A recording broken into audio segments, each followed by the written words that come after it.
Christ alone, my hope is found. He is my light, my strength. Cuando llegaban ya cerca de la bajada del monte de los olivos, toda la multitud de los discípulos, gozándose, comenzaron a alabar a Dios a grandes voces por todas las maravillas que habían visto, diciendo: bendito el que viene en el nombre del Señor, paz en el cielo y gloria en las alturas. Entonces algunos de los fariseos de entre la multitud dijeron: Maestro, reprende a tus discípulos. Él respondió y les dijo: os digo que si estos callaran, las piedras clamarían. Amén. El día de hoy, en muchos lugares donde hay tradición católica, se está celebrando el Domingo de Ramos. No encontramos esa referencia en las Escrituras como Domingo de Ramos, pero sí encontramos que el Señor entró a Jerusalén como la llamada entrada triunfal del Rey. Y eso sí lo encontramos, ese es el subtítulo que aparece, por ejemplo, en Lucas, la entrada triunfal en Jerusalén. Y cómo el Señor Jesús, después de haber hecho un gran ministerio, después de precisamente haber hecho grandes maravillas, maravillas que cierran con un evento en particular, que es el que causa esta entrada triunfal, y es la resurrección de Lázaro. Él está viniendo en ese momento de Betania, está viniendo de haber acabado de resucitar a Lázaro, y está el impacto que ha causado este milagro en particular, esta señal, como lo llama el apóstol Juan en su evangelio, que creó este impacto multitudinario, mucha gente recibiendo. Ahora, quería hacer esto de manera intencional, hice un alto en el camino de la lectura, porque hasta ahí uno ve completa felicidad, hasta ahí uno ve completa maravilla, y hasta ahí uno ve qué cosa tan maravillosa está sucediendo. Pero es que lo tremendamente contradictorio es que a él el domingo lo reciben con palmas en las manos, todo el mundo diciendo: Hosana, bendito el que viene en el nombre del Señor. De hecho, los fariseos instando a que los discípulos del Señor se callen, y el Señor da una declaración muy hermosa donde dice que si ellos callaran, las piedras hablarían.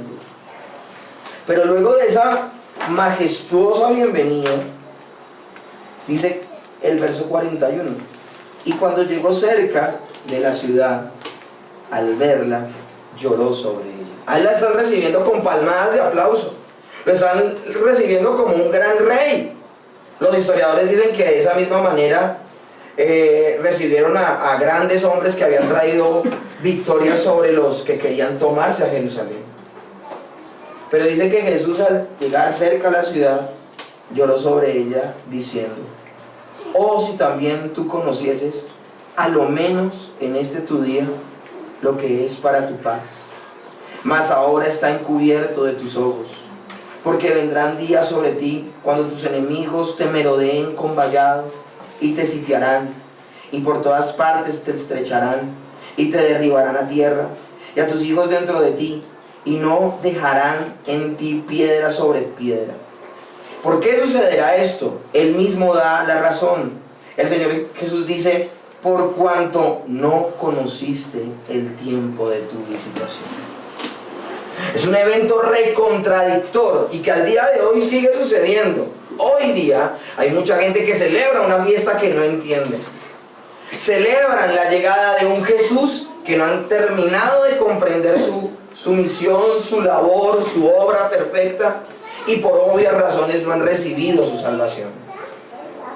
El Señor Jesús ve a una multitud recibiéndole, pero una multitud que, aunque lo habla con sus labios, no están entendiéndolo con su corazón, y él llora y dice: Jerusalén no entendió el tiempo de su visitación.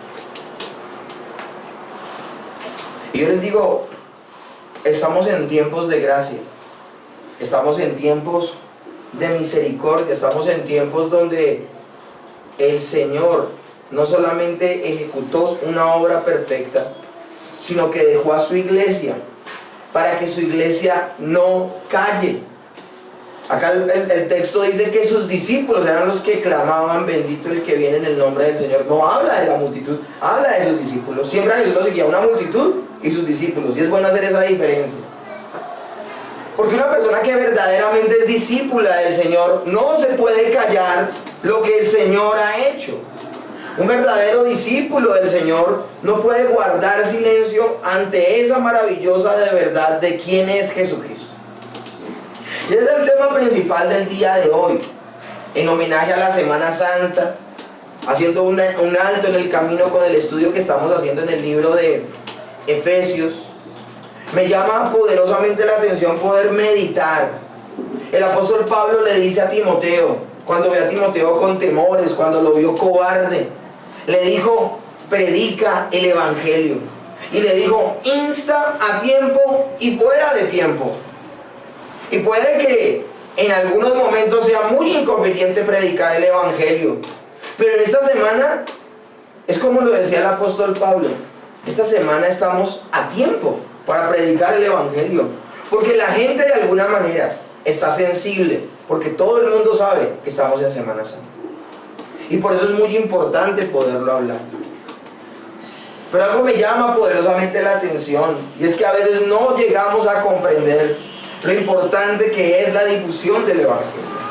A veces no alcanzamos a dimensionar la importante labor que tiene la iglesia en este mundo. El Señor Jesús habló y dijo que la iglesia era la sal de la tierra y la luz del mundo. Y la sal de la tierra significa que la sal en esa época se ponía en la carne, en el pescado y preservaba. A veces la gente piensa que la sal es porque sazonaba. No, nosotros no somos los que sazonamos la tierra. De hecho, debemos ser de tal manera sal que mucha gente nos va a escupir cuando nos pruebe. No, la labor de la sal no es sazonar. La labor de la sal, escúchenme bien, principalmente, sí, hay otros pasajes donde el Señor enfatiza que podemos sazonar con sal. Pero en principio, cuando el Señor dijo que somos la sal de la tierra y la luz del mundo, en ese pasaje en particular, está hablando de que la iglesia, el creyente, debe preservar la fe. Y no hay otra manera de preservar la fe y preservar lo que el Señor habló que predicando su palabra. Y así como la sal impide que se corrompa, que se pudra la carne, nuestra predicación evitará que más gente se pierda, que este mundo en el que estamos se siga corrompiendo. Y por eso es tan importante la predicación del evangelio. Y Él no solamente dice que somos la sal, dice que somos la luz. Y que la luz que tenemos nosotros no la podemos esconder. Pero tristemente la iglesia a veces esconde su luz. Y a veces cuando somos tan reformados como lo somos nosotros, terminamos también escondiendo la luz. A veces nos excusamos en que en la soberanía de Dios el que se tenga que salvar se salvará. Nos convertimos en tan teólogos que nos vamos por ese lado, perdiendo de vista que de la mano de la soberanía de Dios está ¿qué? Está la responsabilidad humana. Y nosotros tenemos una gran responsabilidad, si conocemos el evangelio, de poderlo impartir. Ahora, en el plan de Dios, el creyente es muy importante. Pero no voy a decir que en medio de ese plan importante, el Señor no tenga otras maneras de poder llegar a las personas. Y solamente hay una forma de llegar a las personas con el evangelio. Y el Señor lo dijo en 1 Corintios 1, 21. Le había placido salvar al mundo por la locura de la predicación. No hay otra forma, no son los milagros, no son las señales portentosas, no, esas llaman la atención. Pero si una persona no se le sienta y no se le socializa, no se le sensibiliza en el evangelio, si no se le habla de la obra de Cristo, si no se le dice, y esa persona no deposita su fe en eso que se le ha predicado, esa persona no se va a salvar. Una persona no se salva por ir a una iglesia. Una persona no se salva por haberse bautizado. Una persona no se salva por tomar la cena del Señor. Una persona no se salva por estar en un estudio teológico, por haberse licenciado en teología. Una persona se salva porque entiende y acepta la obra de Cristo en su vida. Y eso lo lleva a un cambio.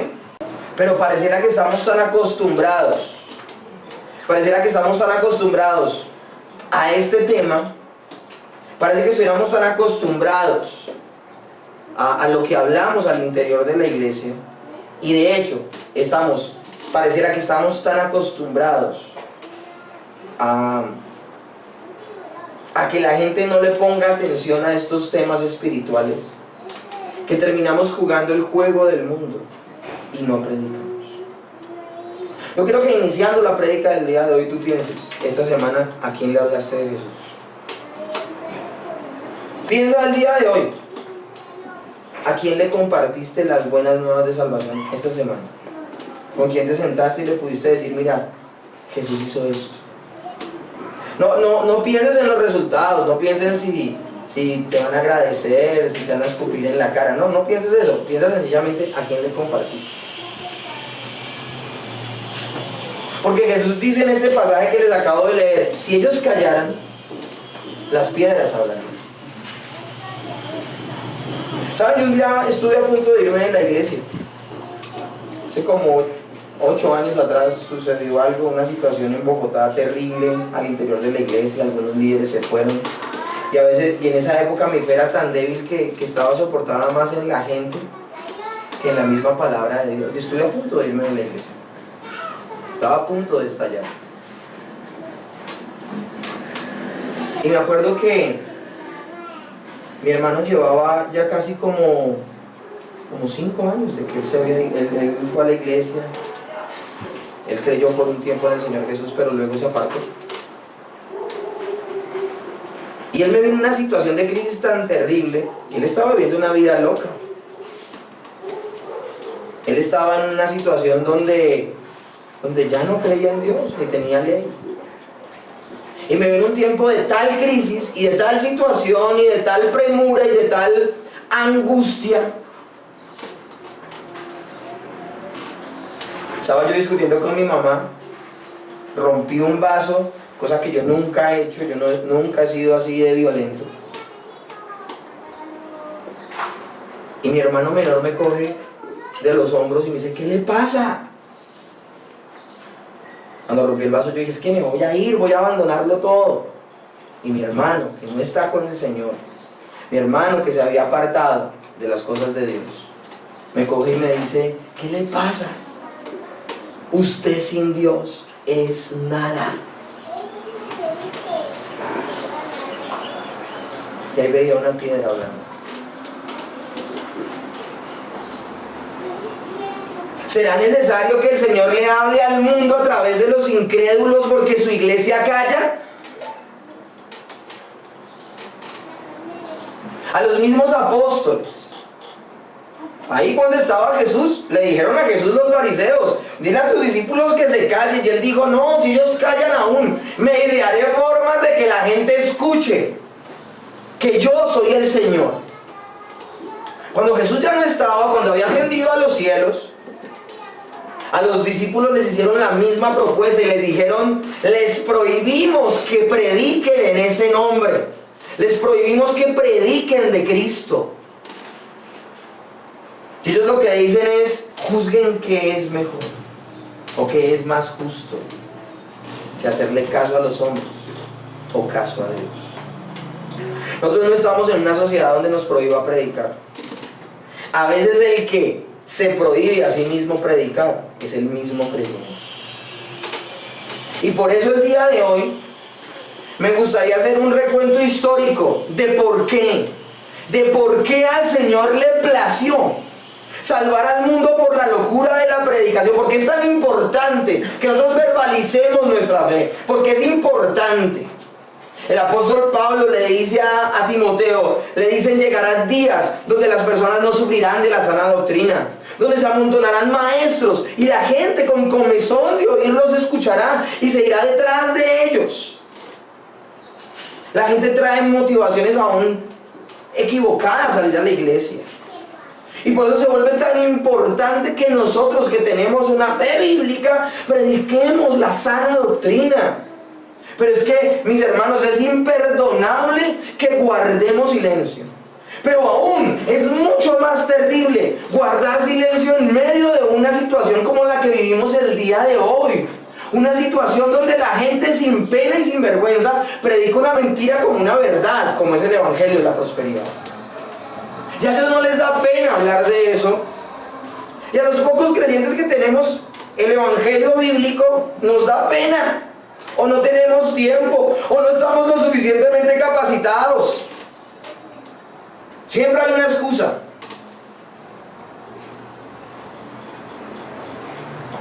Por alguna razón Dios nos puso en una mundo. Por alguna bendita razón. Nosotros no podemos seguir sacando excusas para no predicar. Pero como les dije, voy a hacerles un recuento histórico. ¿Por qué? ¿Qué fue lo que sucedió? ¿Por qué el Señor? ¿Por qué la gente? Ahora yo no quiero que ustedes se vayan con cargos de conciencia, nada que ver. Quien redarguye el Espíritu es precisamente el Espíritu Santo, no uno. Yo solo voy a predicar y ya. Pero aún a los apóstoles les pasó eso. Los apóstoles, aún investidos de poder para ser testigos, aún teniendo el poder del Espíritu Santo, uno ve históricamente cómo ellos se demoran mucho tiempo en salir de Jerusalén a otras naciones a predicar. Si no es porque se levanta una persecución y viene un fenómeno llamado la diáspora, donde muchos judíos tienen que salir de su tierra, el evangelio no se vuelve un impacto a nivel de otras naciones. Dios es el que tiene el control no solamente de su iglesia, sino de los tiempos. Y Él hará que su voluntad se cumpla. Es tan importante la predicación del evangelio que es la última señal antes del fin. Tú lees Mateo 24, donde habla de las señales antes del fin, y habla de guerras y de rumores de guerra, y se levantará nación contra nación, y vendrán grandes catástrofes y enfermedades y hambre y todo eso. Pero hay un punto en particular donde dice: y este evangelio será predicado en todo el mundo, hasta la última nación de la tierra será predicado el evangelio, y luego de esto vendrá el fin. Es decir, la predicación del evangelio tiene una connotación hasta escatológica. Por eso se vuelve tan importante. Tú dirás: no, el evangelio ya fue predicado en todo el mundo. No, ¿sabes que no? ¿Sabes que todavía no? Te aseguro que hay gente en este bendito municipio que no conoce la obra de Cristo como la debería conocer. Tú coges un mapa cartográfico, un mapa de Asia, y en Asia, desde el grado 10 hasta el grado 40, en ese solo pequeño espacio de tierra, que será como media Colombia, en solo ese medio espacio de tierra hay más de 2000 religiones. Y se cree que en ese lugar, que los misioneros llaman la ventana 1040, donde hay más de 2000 religiones, se cree que mucha gente muere a diario sin conocer el amor de Cristo, sin conocer el evangelio. Se van a una eternidad sin saber la verdad. Y por eso se vuelve tan importante. Vuelvo y repito, hoy, domingo de Ramos, mucha gente está celebrando una fiesta que no entiende. Lo hace por pura religiosidad. Y por eso se vuelve tan importante nuestro papel. Pero para poder entender lo importante, para poder entender que el evangelio, porque es otro versículo que a veces se pierde en todo lo que sabemos, el evangelio es poder de Dios para salvación. Para que nosotros entendamos qué significa eso de que el evangelio es poder de Dios. Porque es que cuando tú hablas el evangelio, no eres tú. La autoridad no reposa en nosotros. Es el mismo evangelio que tiene poder. Eso lo supo alguien como David Brainerd, que cuando fue a predicarle a los Pieles Rojas en los Estados Unidos, no sabía el idioma de ellos y le tocó usar de un traductor. Y el traductor estaba borracho. Y el traductor borracho le tradujo mientras leía Isaías 53 a un auditorio. Y luego de leer Isaías 53 y explicarlo, aunque el traductor estaba borracho, la gente se convirtió. Porque la autoridad no reposa en la persona que lo hace, reposa en la misma escritura. Pero que para que más o menos tú comprendas el poder que hay, vamos a hacer un recuento histórico. Y quiero que viajemos en el tiempo. Desde Lucas, capítulo 19, vamos a viajar en el tiempo hasta el Génesis. Desde que el hombre peca, el Señor declara que tiene un plan de salvación, de que no lo cogieron fuera de base. El Señor desde antes de la fundación del mundo sabía que iba a crear un hombre que iba a pecar, y Él ya tenía un plan de salvación para ese hombre que iba a pecar. ¿Le era necesario para Él crear un plan de salvación? No, fue su voluntad libre. Él no tuvo necesidad. Él, si dejaba que la humanidad se perdiera, no dejaba de ser Dios. Los ángeles pecaron, parte de los ángeles pecaron y parte se mantuvo fiel. Y la parte que se perdió, Dios no movió un solo dedo para salvarlos. Pero Él, antes de comenzar la creación, antes de haber hecho cualquier cosa, Él ya sabía todo. Él ya había decretado todo lo que iba a hacer. Y no solo decretó que iba a crear al hombre, también decretó que ese hombre iba a pecar. Y Él creó antes de la fundación del mundo un plan de salvación. El plan de salvación no es un plan de contingencia. A Él no lo tomó por sorpresa el pecado del hombre y dijo, wow, ¿qué voy a hacer ahora? No, Él nada lo toma por sorpresa, porque Él lo sabe todo. Y le hace una promesa que se constituye el propio evangelio y el inicio de todo este bendito plan de salvación. Le dice a la serpiente, a la encarnación del mal, le dice, de la mujer nacerá uno que te pise la cabeza. El protoevangelio, Génesis 3:15. Y ahí comienza esto tan maravilloso que se llama esta carrera de la fe. Esta carrera de la fe que cada uno hizo lo que debía hacer. Uno dice, el hombre aprendió la lección, pero ¿saben que no?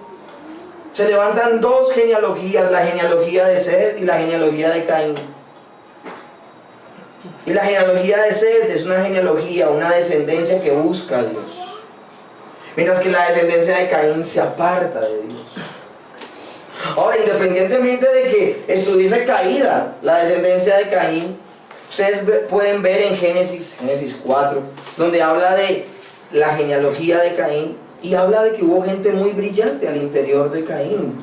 Fueron los que inventaron los instrumentos, fueron los que incursionaron en la metalurgia, fueron los que se inventaron no solamente los instrumentos de viento, sino de cuerda. Ustedes leen y eso está allí. Y uno dice, ¿cómo gente tan mala puede ser tan brillante? Porque el ser humano, a pesar de su maldad, es la imagen de Dios.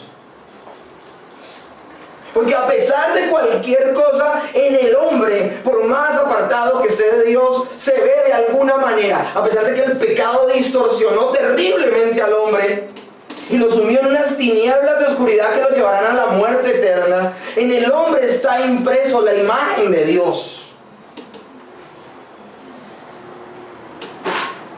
Y la cultura empezó a crecer, y la música y las costumbres, lo que empezó a volver propia una cultura.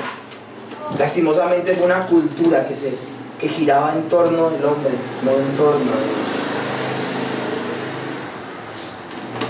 Y lo catastrófico que sucedió fue que esa genealogía de Set, que era de hijos de Dios, en un momento dado de la historia, se fija en la descendencia de Caín y en pariente. Y se contaminó el mundo. Ahora, independientemente de que se haya contaminado todo, siempre el Señor se reserva un remanente escogido por gracia.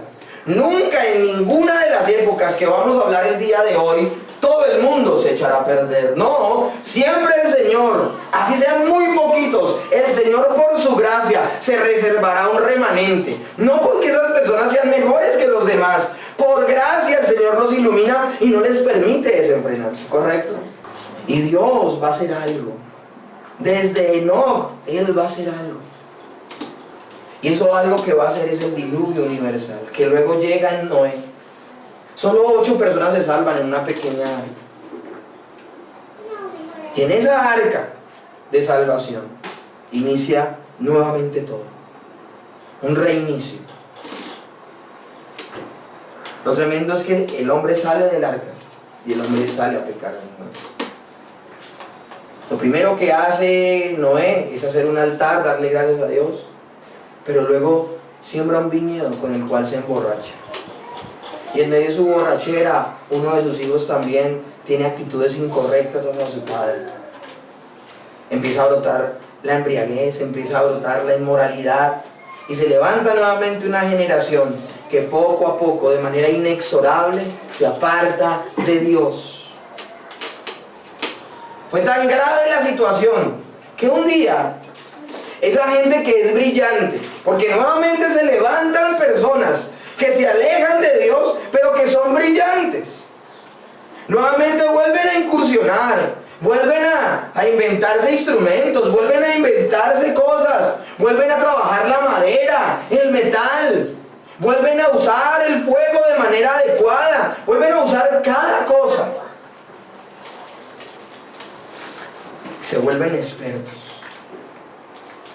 Y un día, cuando aprenden a coser ladrillos, de hacer casas, ya no de bareque, sino construcciones fuertes, se les ocurre una grandiosa idea.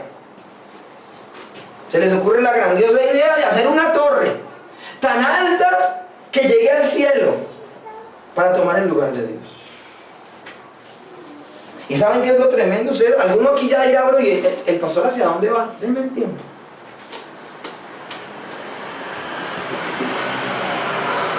En Génesis se habla de que todo el mundo se puso de acuerdo en hacer eso. ¿Ustedes saben qué es poner a todo el mundo de acuerdo en algo? Todo el mundo conocido.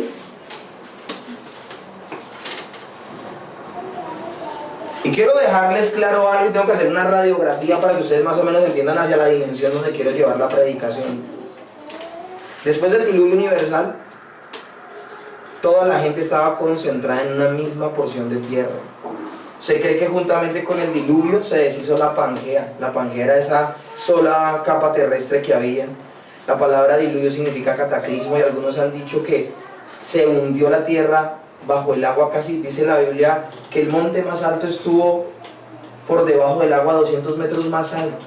Estamos hablando de que el monte Everest mide 8.800 metros, se tapó a 9.000 metros, imagínense.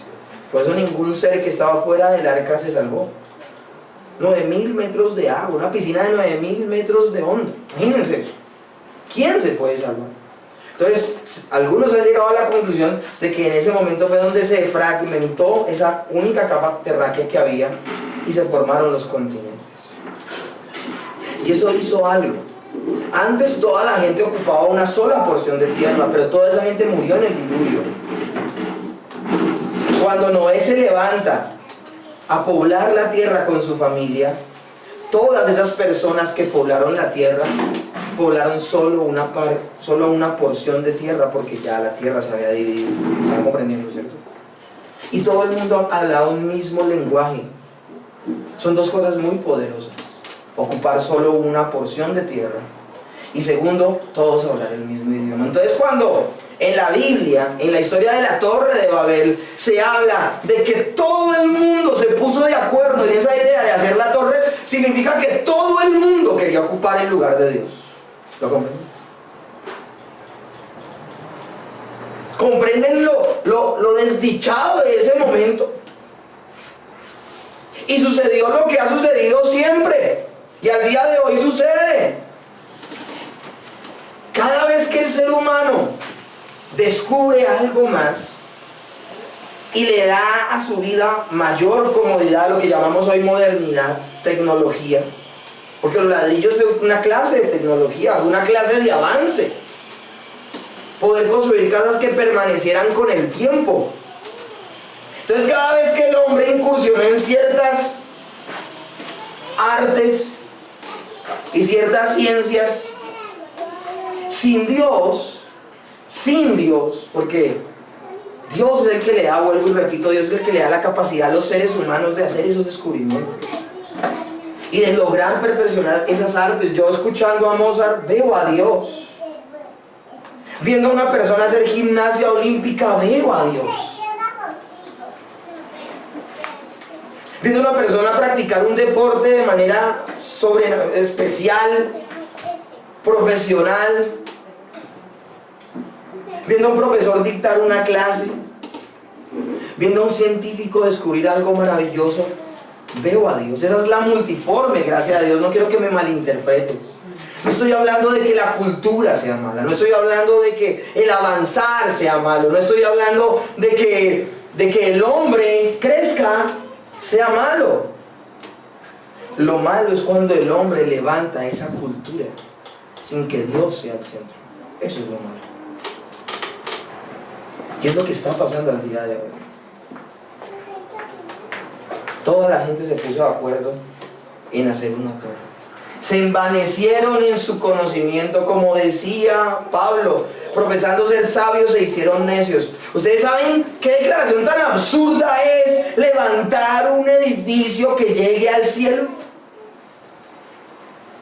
Hoy, casi 9000 años después de la Torre de Babel, el edificio más alto está en Dubái y no llega a ser más, o sea, midiéndolo a lo alto, no llega a tener 2 kilómetros de alto. Con toda la tecnología que tenemos, con todo la tecnología de punta y todos los descubrimientos en ingeniería y arquitectura, no hemos podido pasar de más allá. O sea, ustedes están entendiendo la declaración tan absurda de esta gente en esa época. Y dijeron que todo el mundo se puso de acuerdo y no había poder humano que los detuviera. ¿Saben por qué? Porque ningún humano quería detenerse. Y la unidad de todo el mundo giraba en torno a una torre y a un proyecto pagano. Un proyecto que no tenía en cuenta a Dios. De hecho, que quería destronar a Dios. Yo no sé cuántos miles de kilómetros hay de aquí hasta la estratosfera, que es el cielo que vemos. Lo que sí sé es que luego de salir del cielo terrestre está el espacio. Y de ahí para arriba, y de ahí para abajo, y de ahí para la derecha, y de ahí para la izquierda. Y aclaro, en el espacio no hay ni derecha, ni izquierda, ni arriba, ni abajo. ¿Saben cuánta cantidad de kilómetros hay? El infinito. El universo es infinito. La medida en el espacio no son kilómetros, la medida en el espacio son años luz.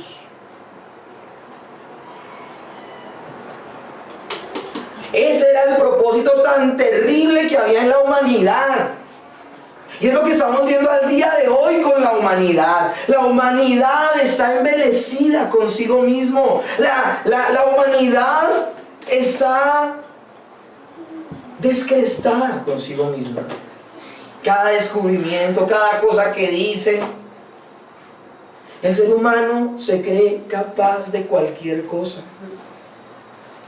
No es en la Torre de Babel, no es. El ser humano se cree capaz de cualquier cosa. Tan así es que uno de los mejores magos, llamado Houdini, le hizo la promesa a su esposa de que el mayor truco que él haría era que él iba a volver de la muerte. Truco que no pudo cumplir, obviamente. Porque así es el ser humano. Estamos tan envanecidos en nosotros mismos, hemos creado una cultura en torno a nosotros mismos, que tenemos un proyecto. ¿Y podemos hacerlo? Sí podemos. Y se lanzaron en pos de esa construcción. Y empezaron a construir, hicieron el primer nivel, el segundo, el tercero. Y dice la palabra de Dios, y nadie los iba a detener, ningún poder humano, porque ningún ser humano en la tierra quería detenerse. Ese es el tiempo que ahora vivimos. Porque es que el ser humano no ha dejado de ser el mismo. Y vuelvo y repito, miren, yo soy un enamorado del arte. A mí me fascina la música. Me fascina apreciar lo cultural. Pero qué terrible cuando la cultura del ser humano no gira en torno a Dios. El Señor había hecho una promesa y Él le había dicho a Noé: no voy a volver a castigar la tierra con agua. No voy a volver a acabar con toda la humanidad, porque Dios había hecho una promesa, y había dicho, de la mujer nacerá uno. ¿Y cómo nace ese que va a salvar al mundo? Pues si no hay humanidad. Y si no hay humanidad, pues ¿a qué humanidad salvar? Por eso el Señor hace una promesa y le dice a Noé, no volveré a castigar a la tierra con agua. Y le hace un hermoso arco iris diciéndole, yo voy a cumplir ese pacto. Eso no quiere decir que Dios no haga juicios locales. Juicios locales como los que vimos en Sodoma y Gomorra, donde acabó toda una ciudad. No, Él estaba prometiendo de que no iba a hacer un juicio global. El próximo juicio global que va a haber va a ser el juicio final. Y ni siquiera tendrá las proporciones, escúchenme bien, ni siquiera ese juicio final tendrá las proporciones del juicio del diluvio universal. Porque ¿saben? Las proporciones del diluvio universal era que había millones de personas en la tierra y millones de personas se perdieron, solo 8 se salvaron. Mientras que tenemos una promesa de que millones de personas se salvarán en el juicio final por la obra de Cristo. Y ahí vemos la gracia y la misericordia de Dios tan maravillosa. O sea, nunca más volverá a haber un juicio de las proporciones del diluvio universal. ¡Jamás! Pero el Señor tampoco se puede mantener al margen. Y el Señor tampoco permitirá que se levante una civilización sin que Él sea honrado. Y por eso trae un juicio, pero trae un juicio diferente. Y este juicio no va a ser un juicio local. Será también un juicio universal. Un juicio que afectará a todos los que están viviendo en ese momento. Todos y cada uno de los seres humanos que están construyendo esa bendita torre. Millones de personas habitando un mismo lugar y teniendo un mismo lenguaje, poniéndose de acuerdo en apartarse de Dios, recibirán un juicio de Dios. Pero esta vez ese juicio no acabará con sus vidas, pero sí revolucionará sus vidas. Esa torre no tenía nombre. El nombre se lo ponen después del juicio de Dios. Babel. ¿Y qué significa Babel? Babel significa confusión. ¿Ustedes saben la historia? La gente que hace las películas bíblicas siempre se queda corta con esta historia. De hecho, más que quedarse corta, mienten con esta historia. Porque muestran explosiones, rayos y centellas, ladrillos cayendo, destruyéndose la torre y la gente corriendo para todos lados hablando raro. No, eso no fue lo que sucedió. A la torre no le cayó ningún rayo ni ninguna centella. Ningún ladrillo se cayó de la torre. Sencillamente la gente dejó de construir. ¿Y por qué la gente dejó de construir? Porque el Señor, el juicio que trajo fue que les impidió entenderse entre ellos. El juicio que el Señor trajo es: voy a dividir a la humanidad. Y la manera en que dividió a la humanidad fue con el lenguaje, trayendo diferentes lenguas. Ese fue el juicio. Por eso a mí no me parece casualidad que la manera en retirar el juicio de Dios sea con la palabra. Por eso no me parece casualidad que el verbo se haya hecho carne. Por eso no me parece casualidad. ¿Qué pasó la gente? La gente con un nuevo idioma. Se reunieron en grupos más pequeños. Encontraron las personas que hablaban su mismo lenguaje. Y crearon comunidades. Y se fueron a vivir lejos. Hoy día seguimos viviendo ese juicio.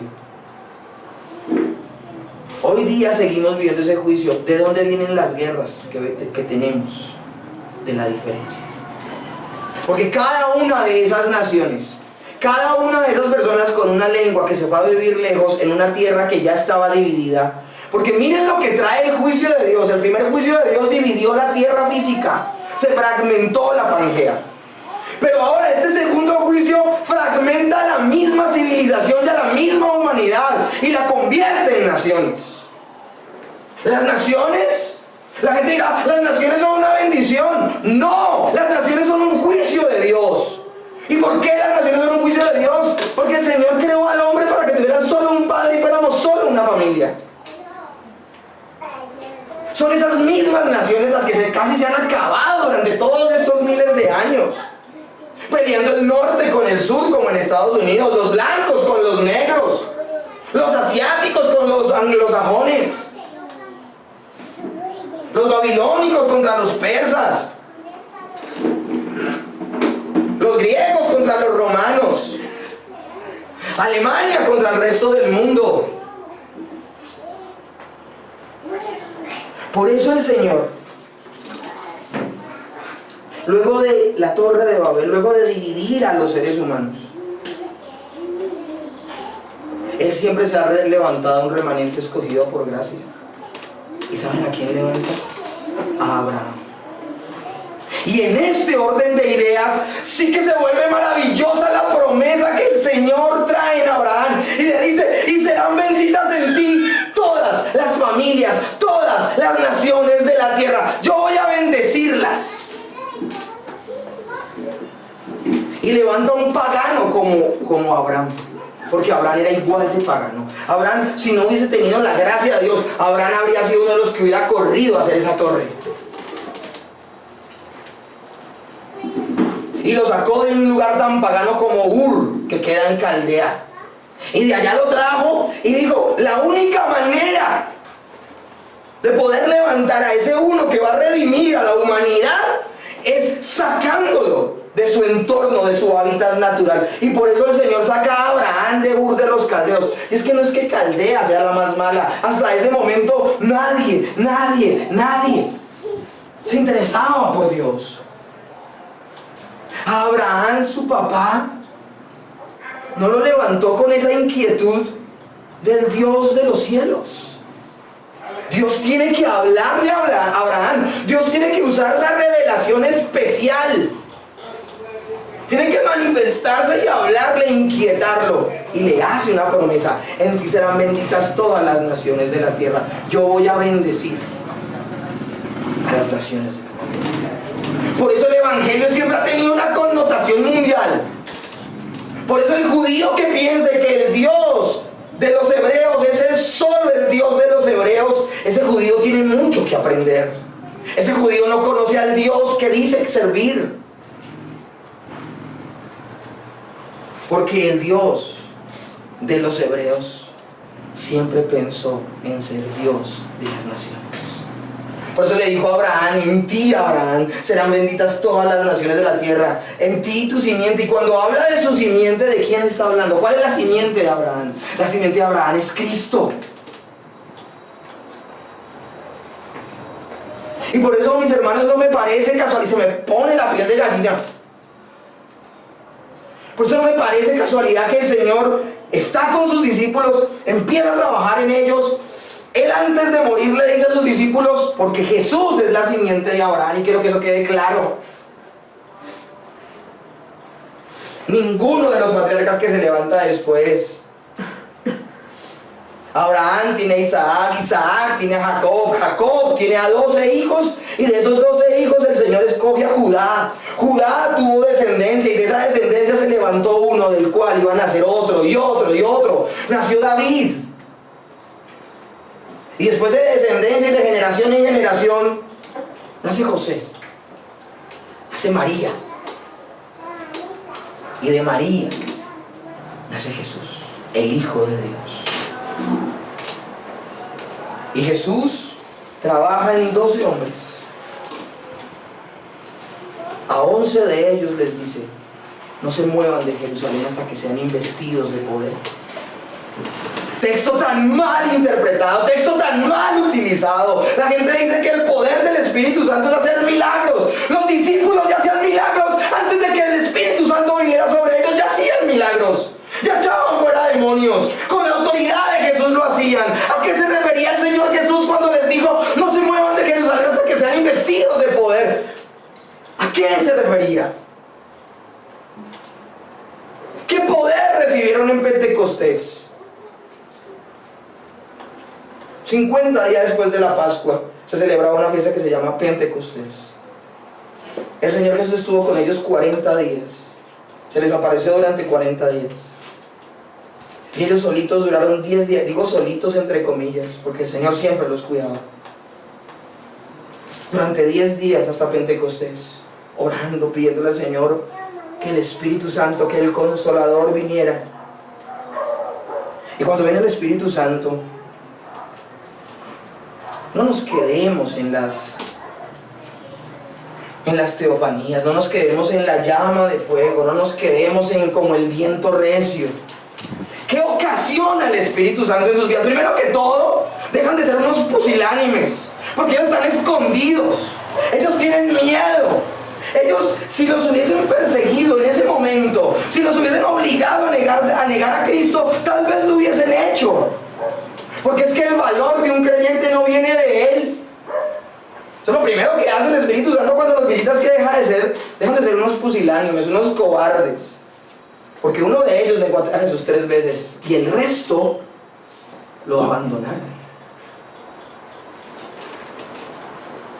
No solamente les da valor, no solamente les da gallardía, no solamente les da denuedo, sino que les da otras lenguas. Y les da la capacidad de predicar lo que ellos van a recordar, producto de que el Espíritu Santo se los va a recordar y les va a enseñar, porque la tarea del Espíritu Santo en los apóstoles era no solo recordarles cada momento con el Señor Jesús, sino de enseñarles a conectar cada cosa que Jesús les dijo con el Antiguo Testamento y ver cómo se cumplían las profecías. O sea que el Espíritu Santo no solamente les recordaba, les enseñaba, pero no solamente les dio el poder, no solo les dio el valor, no solo les permitió comprender, no solamente les permitió recordar, sino que el Espíritu Santo también les permitió hablarle a las naciones. A las naciones que por años se estaban perdiendo sin Dios y sin ley. Alguien me preguntaba, pero profesor, o sea que todos los indígenas que vivieron antes de que los españoles llegaran se perdieron porque no tenían el evangelio. Yo le dije sí. Y le dije, ¿y a dónde tengo noticias? Y después de los españoles se seguían perdiendo los españoles y los indios, porque esa tampoco es la verdadera fe. Porque es que hasta que en una nación no llegue la fe bíblica, la gente se perderá. Hasta que en Jamundí no se predique la fe bíblica, la gente se perderá. Así veamos cada mañana pasar gente de corbata y falda larga y llenen las iglesias. Se perderán. Y nosotros callados.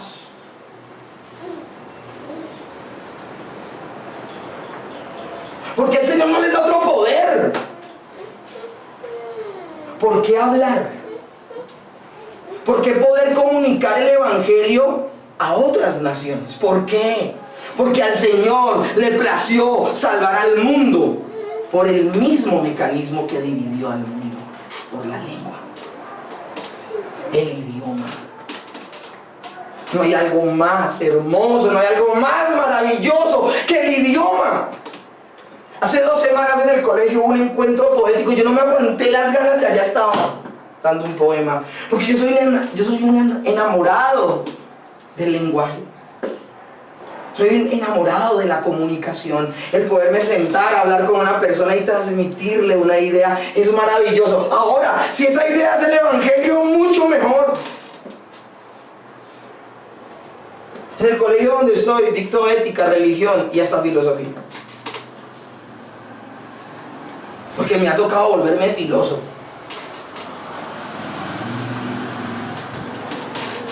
Y lo tremendo del asunto es que de las 3 me quedo con la teología.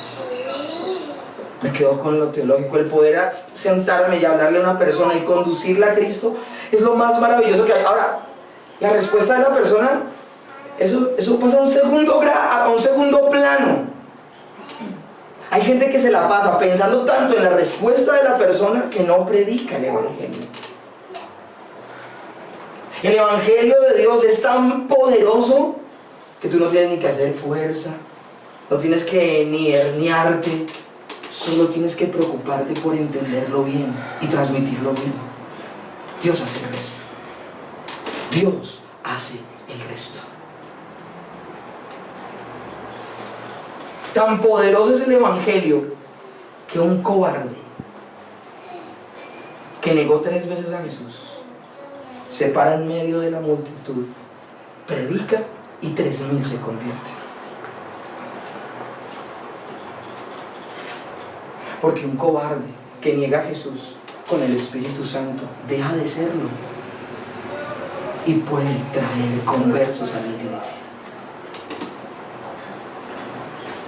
Simón sin Cristo era una caña endeble, pero Pedro con el Señor era una piedra, era un Petros que podía predicar y podía ser testigo de la obra de Cristo. Por eso un verdadero creyente no puede callar. ¿Por qué es tan importante entonces? ¿Por qué se convierte en tan importante lo que pasó en Pentecostés? Se convierte en algo tan importante porque la gente tiene que entender lo que tú y yo decimos. Ese es el gran mensaje de Pentecostés. El apóstol Pablo en 1 Corintios 14:9 dice: prefiero hablar pocas palabras, que tú me las entiendas, que hablar miles en lenguas. Y no se está refiriendo a lenguas angelicales, se está refiriendo a lenguas humanas, porque Pablo sabía varias lenguas. No se trata de llegar a un auditorio y aún usando el mismo español empezar a hablar un discurso tan elaborado que la gente no lo entiende. Vuelvo y te repito, hablando en español, pero el discurso termina siendo tan elaborado en un lenguaje y en una jerga que sea tan enigmática para las personas que me escuchan, que es como si les hablaran inglés sin saberlo ellos. Pablo decía: prefiero usar pocas palabras y que me entiendas a yo hacer un derroche de mi sabiduría. Porque el Señor, cuando viene el Espíritu Santo sobre los apóstoles, se enfoca en permitirles comunicarse efectivamente con las naciones? Porque ese es el meollo del asunto. Que aprendamos a comunicar el Evangelio, que no nos lo quedemos callado, que lo hablemos. Ahora, ustedes leen el libro de Hechos y la mayoría se quedó en Jerusalén. El único que sale de Jerusalén indignado y con pasión por las naciones, que son llamadas en el libro de Hechos como los gentiles, los extranjeros. ¿Quién es? El apóstol Pablo. Y sale y empieza a predicar con pasión, con entrega. Y es ahí donde él dice: y yo le predico al judío como judío y al griego como griego.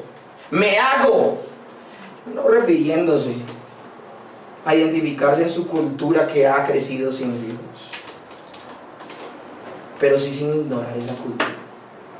Pero sí sin ignorar que hay cosas que ellos no saben. Y yo no puedo predicarles a ellos asumiendo cosas que ellos no saben. Ustedes ven un discurso del apóstol Pablo a los judíos y siempre les está diciendo: en Cristo se cumplió esta palabra, y se cumplió esta, y se cumplió aquella, y se cumplió la otra. Siempre remitiendo al judío al Antiguo Testamento. Pero ustedes ven a un Pablo predicando en el Areópago, donde están los estoicos y los epicúreos, que son dos grupos filósofos tenaces, donde él ha visto a la ciudad entregada a la idolatría, donde tienen miles de dioses porque son politeístas. Y ustedes ven a un Pablo que se para y empieza a predicar de Cristo a partir de lo que la gente sabe. En ningún momento le cita las Escrituras, pero él mismo está predicando el Evangelio y los está conduciendo, le está diciendo: de estas vanidades es que el Señor quiere que nos vayamos y corramos a... Y habla de Cristo. Y la gente solo lo escuchó hasta que él les habló de la resurrección, porque para el griego es terrible oír que una persona vuelva al cuerpo, porque para el griego el cuerpo es la prisión del alma, es un lugar al que no quiere nunca volver. Pero ¿saben qué es lo impresionante? Dice: pero unos pocos creyeron. Ustedes saben qué es que una persona en el Areópago, donde eran las grandes discusiones filosóficas, se haya parado el apóstol Pablo a predicar sin miedo y sin vergüenza el Evangelio, y unos pocos se hayan convertido. Eso es una gran señal de salvación y puede salvar a cualquier pagano. Lo triste del asunto es que no lo creemos. Yo a ustedes no les estoy pidiendo que se vayan a la ventana 1040 a predicar el evangelio. No les estoy pidiendo que se vayan a Asia, que se vayan a África. Tenemos que ser testigos en nuestra comunidad, en nuestro barrio, en nuestro trabajo. Porque a diario millones de personas, y escúchenme bien, millones de personas se van a una eternidad sin Cristo. Hoy, escúchenme bien, hoy muchas personas adoran como adoraron hace 2000 años en Jerusalén. Miles de personas salían con palmas en las manos, recibiendo, y ¡ay, ahí viene, ahí viene! Toda esa multitud, ¿saben por qué salió a recibir a Jesús? Toda esa multitud salió a recibir a Jesús porque quería que Jesús los liberara del imperio romano. Uno ha visto la entrada triunfal del rey como un evento ¡wow! Espectacular. Pero ¿cómo es posible que la gente que lo recibió el domingo con palmas en las manos lo está crucificando el viernes? ¿Cómo es posible? ¿Saben cómo es posible? Ellos no entendían qué clase de Salvador era Jesús. Y como no entendían qué clase de Salvador era Jesús, cuando Jesús lo verbalizó, no lo amaron, lo odiaron. Predica el evangelio así te odian. Predica el evangelio, porque ¿saben qué hizo Jesús ese día que lo recibieron con palmas en las manos? Mientras todo el mundo reía, mientras todo el mundo celebraba, él lloraba, porque veía a la humanidad. Veía a la humanidad recibiendo a un Dios a su manera. Y Jesús sabía que si ellos tenían una imagen correcta aún del mismo Cristo, esa gente se iba a perder. Él dice que lloraba porque no entendieron el tiempo de su visitación. ¿Y saben cuándo hace esa declaración? Cuando todo el mundo sale a recibirlo. Él llora porque la gente no entendió el tiempo de su visitación a Jerusalén. Cuando todo Jerusalén salió a recibirlo. No se trata de iglesias llenas. No se trata de personas nombrando a Jesús 10 veces en sus oraciones. Se trata de tener una imagen bíblica de Cristo. Y si a ti se te predica una imagen bíblica de Cristo y odias esa imagen, eres de los que lo crucifican 6 días después de haberlo recibido con palmas en las manos. Si eres de los que se escandaliza de quién es Jesús cuando lo lees en las Escrituras y te explican quién es Él, cuando se te cae la imagen de que Jesús es todo hippie, que ama a todo el mundo y es permisivo, te tengo noticias. Si tú eres de ese grupo, por ti llora Jesús, porque no has entendido el tiempo de tu visitación. Jesús vino al mundo porque el mundo se perdía sin Él. Por eso Él, por excelencia, no es un líder, no es un compañero, no es un revolucionario. Si tú quieres recibir a Jesús como de verdad lo debes recibir, Jesús es Dios. Dios hecho hombre que vino a la tierra a salvar al que se estaba perdiendo. Ninguna persona que se siente a salvo recibirá a Cristo. Solo un condenado a muerte, solo una persona que sabe que está perdido abrazará a Cristo. Solo una persona que se siente perdida abrazará a Cristo. Por eso el Señor no quiere reunir a las naciones de la tierra en torno a una torre que se llama su conocimiento. Dios no quiere reunir a las naciones de la tierra en torno a una torre llamada civilización. Dios no quiere reunir a todas las naciones de la tierra en torno a una torre llamada cultura. Porque todo eso, lastimosamente, se ha levantado no teniendo como centro a Cristo. El Señor va a unir a todas las naciones de la tierra en torno a su Hijo Jesucristo. Porque Jesucristo sí logró lo que no logró la Torre de Babel. A Jesús le preguntan, ¿eres el Hijo de Dios? Y Él dijo, he aquí ustedes verán al Hijo de Dios descender de la tierra. Esa fue la visión que tuvo Jacob. Jacob vio una escalera desde los cielos que se conectaba con la tierra y ángeles subiendo y bajando de ella. Cristo logra lo que no logró la Torre de Babel. Nos lleva al cielo y nos conecta con Dios. Cristo no quiere que nosotros tomemos el lugar de Dios. Cristo nos quiere volver a la presencia de Dios.